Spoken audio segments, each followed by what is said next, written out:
Hello, in this video I'll show you 4 different ways how to create chromatic aberration in your renders. I have set up a scene with a couple of objects and lights in cycles to use as an example for this video. Go to the Compositing tab and add a viewer node so you can see what's going on. The first method uses a simple lens distortion node. By turning up the dispersion, we can immediately see the chromatic aberration towards the edges of the frame. Now, one obvious disadvantage of using the lens distortion node is that the entire render gets stretched towards the edges, but you can remove that by ticking the projector box.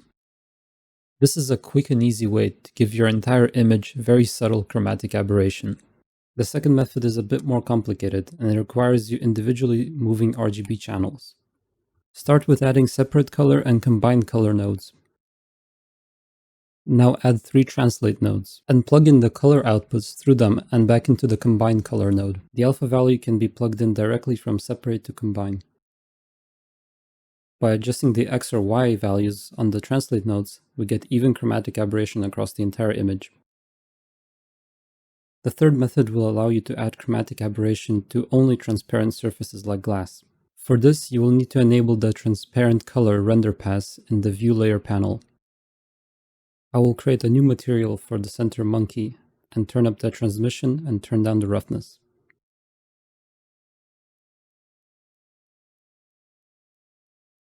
Back in the compositor, we can keep the previous setup and add a mix node.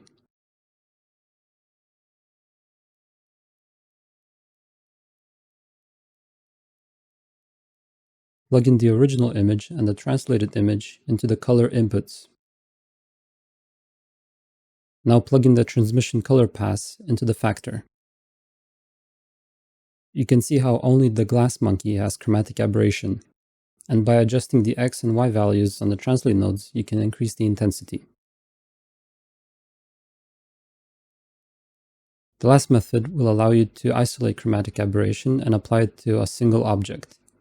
To start, back in the View Layer panel, enable Object Cryptomats. In the compositor, using the same setup as from the second method, add a Cryptomat node. Plug the image input and then the pick output into the viewer node. On the Cryptomat node, click the plus icon and select the object you want. This creates a mask for one of the monkeys. Add a mix node and plug in the matte into the factor and the translated image and the original image into the color inputs.